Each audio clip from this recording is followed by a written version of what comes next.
So I did a video earlier about trust, and I don't know, Facebook is weird.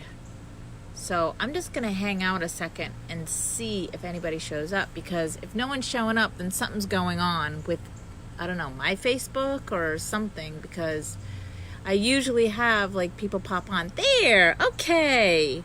So it's not me or my Facebook. Okay, cool. So life after narcissism, how do you trust again? This is such a huge topic when we are healing from narcissistic relationships. The trust and the fear are the two biggest obstacles that get in the way of healing after narcissistic relationships. And I want to share a story with you that just gives you such an insight to why we don't trust. Because even before we got into these relationships, our trust muscle had been weakened. And then when we got into these relationships, that trust muscle had weakened even more. Now, if you have been in a relationship where you were cheated on, that's huge, right? Okay, so here's the story. I was on the phone with a woman. She had a huge aha moment, and it was such a beautiful story. And I always share this with everybody because it gives you a glimpse of how we are programmed not to trust ourselves. Okay, because everything begins and ends with you. So if you don't trust yourself, you're not going to trust other people. This is with any relationship that you have, not just romantic relationships. Okay, so this is a mom. She has a 4-year-old son. They were at the store. He was really good that week, and so she wanted to show, give him a reward for being good in school that week. So she said to him as they were checking out at the store, there was a box of, I guess, like the blow pop lollipops where there's like all the different flavors. And so she said to him, you were so good this week, you can pick out any flavor you want, any lollipop you want. So at 4 years old, we know what we want. There's no question we don't question ourselves. So he chose the grape flavor, picked up the grape, ready to go. And mom says, now, before I say this, here's a disclaimer. When I talk about our parents, there's no shame and there's no blame towards mom and dad. Mom and dad, even in the worst case scenarios, did the best they could with what they knew. So mom says to him, are you sure you want grape? Are you sure? There's all these different flavors. There's strawberry, there's bubblegum, there's watermelon, and you really, really like watermelon. Are you sure you want grape? So what happens in these tiny little moments is a seed of doubt is planted in our heads. So in that moment, in that scenario, a seed of doubt was planted in the little boy's head to go, I do like watermelon. I do like these other flavors. Maybe I don't want grape, right? Again, mom wanted the best for him. But this is just an example of how time and time again, these seeds of doubt are planted into our heads, and we grow up, because you were born trusting. Know that. You were born trusting. Everything that you're trying to get back or trying to be, you're trying to get back to, because the way you were born was forgiving, trusting, loving, and truthful. So he chooses the watermelon as mom suggested, and this is again an example of how mom or even messages from all around are planted in our heads, and we grow up not trusting ourselves. So basically, by the time we get into teenage years, we've had so many of these examples that we don't trust ourselves at all. We don't trust other people. And then we get into adulthood, and like I said, the trust muscle weakens. And when we are in these toxic relationships, that just amplifies the trust muscle again, weakening. Now coming out of these toxic relationships that we've had for, it doesn't matter how many years, 1, 2, 10, 20, we come out and now we just fully don't trust ourselves. We think, well, I screwed that one up, and I doubt this one's going to be different. Or all I've ever attracted was, emotionally unavailable men. That's all that's out there. Or I've only had these disempowering relationships, and that's, and so when you tell yourself that story over and over again, that's what you create for yourself. So how do you build your trust muscle back up again? So let's talk about that for a second, because I always like to, that's right, girl, well, famous with my workout hair. I love you. How do you start to trust yourself is you little baby steps. We too often disregard like the little baby steps that we take. We don't celebrate the little things, and we need to, because those baby steps lead up to the big steps. Okay? So how do you start to trust yourself, whether you've been in these types of relationships or not? Okay, so the first thing you do is, when you get a thought in your head, like say for example, a person pops in your head that you haven't spoken to in a long time, or maybe it's somebody on Facebook or whatever, trust yourself that happened for a reason, and that you should go and connect with them. Just say hi. It's not a big deal. If you're asked a question and you get an answer in your head, what we usually do is we go and we question the answer that we have, like that doesn't make sense or whatever, or we're too insecure to say the answer and we go to something else, or we're funny about it or whatever.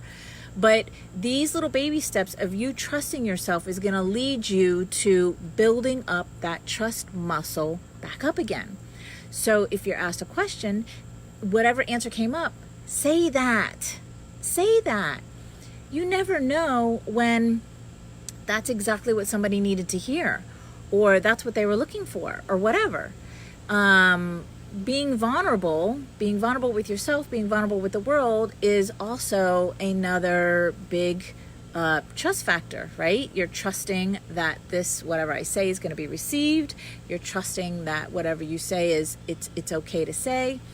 So all of these little baby steps that you take, these little things count, and they lead up to the big trusting. So if you're single and you've been in a toxic relationship and now you're healing, or you're on your path of healing and you're dating and you go out with somebody, you will now be able to trust yourself that, okay, I'm going to have a good time. This person is great, whatever.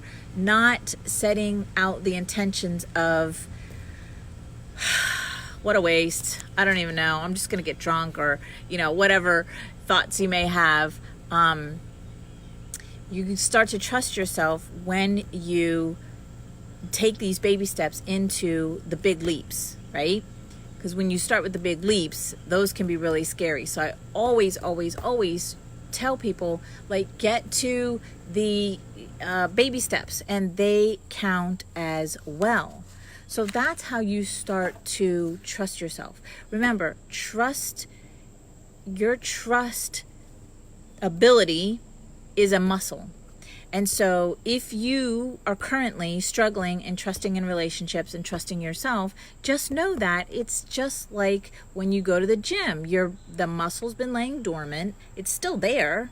And all you have to do is use it, and it'll start to build back up again. That's all it is. It's really not that complicated. We just love to complicate everything. So we attach all these things onto it. So by you using your trust muscle in these little tiny increments, you will build up that trust muscle, so that when, like I said on the scenario of going out, you trust yourself. When after my 22-year relationship of, yes, narcissistic, yes, I had been cheated on, yes, I even contracted STDs from the infidelity and the affairs, or whatever they were, I thought I trusted myself. I really did. I really went on dates thinking, or having the energy of like, this is going to be fun, this is whatever. But in my subconscious mind, I was thinking that I'm just going to have, it's just going to be another version of my ex. And I really was not looking for a relationship. So because of that, because I was so emotionally unavailable, I was attracting dates that were emotionally unavailable. So here's where things started to turn around.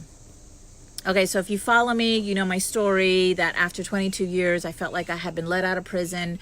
I moved from South Florida to North Carolina. I left with nothing but a futon couch and an air mattress. And I did manifest $10,000, but I really just left with that. And coming here, I started to date again. 22 years in a relationship. I had no idea what online dating was. Had no idea what, all of these blah, blah, blah, blah, blah. So when I started to date, I had not done any spiritual awakening, any personal growth of my journey, none of that. So of course, because I was so wounded, emotionally wounded, I was attracting the same thing. But here's what happened. Because I had gone through about 2 years of being totally wild, meaning I was numbing myself with men and alcohol. I was partying every weekend, to the point of, throwing up and all that, that I came to a point where I was like, Denise, this is not you. What are you doing? Like, you're being so irresponsible. And the biggest part of that 2 years that I learned about myself was how disrespectful I was to my body. Because I had the feeling of, when I was married, I contracted STDs, so who cares, right? But what happened is that I started to wake up. I started to see, like, Denise, this is not you. You don't act like this. You don't do this stuff. I had started my business. This was way back in 2014. And I realized that I was working my way back to me. I was working my way back to finding who I was again. Because when I was in that relationship, there was so much of putting on an act and being who I thought he wanted me to be and blah, blah, blah, blah, blah. That when I was now on my own, let out of prison, I realized that I needed to get back to who I really am. So that little step led me to the next step, which led me to the next step and the next step and the next step and the next step. And I practiced my trust muscle in order for me to get into a relationship with somebody who is worthy of me and me worthy of him. And that involved me doing some inner work on me looking into my past relationship and what I had been through and what I needed to give attention to inside of me. So remember, everything begins and ends with you. Your world is a direct reflection of you. What is in your outer world is a direct reflection of your inner world. So we're talking relationships, we're talking jobs, we're talking money, we're talking love, we're talking all of it. So that led me to my spiritual awakening, my journey of finding me, and which led me to the relationship that I have now. So if you don't see all of my posts of me and Ray, then you're blind. Because I post about him all the time. He's so amazing, and I'm so thankful for my relationship with him. And it's the reason why I talk about it all the time is because I want women to see, I want you to see like what's possible for you, that you can be in the shittiest relationship for I don't care how many years, because mine was 22 years. And here's the good news, you can come out of that and you can have a healthy relationship. You have to just look inside of you and trust the process, trust you, and trust that everything is okay. All right, so that is it for today. I think I went over my time, but I'm so excited to be on here. I tried to do a live earlier, but that didn't work out. And if this is something that you struggle with in your relationships, trust, I invite you for you and I to connect so that I can help you with building back up your trust muscle. This is something that I thread throughout all of my courses, throughout all of my coaching, because fear and trust are the two biggest obstacles in the way of healing after narcissistic relationships. So this is why I talk about it all the time. All right, my loves, thank you so much for joining me. Happy Tuesday, and I'll see you tomorrow.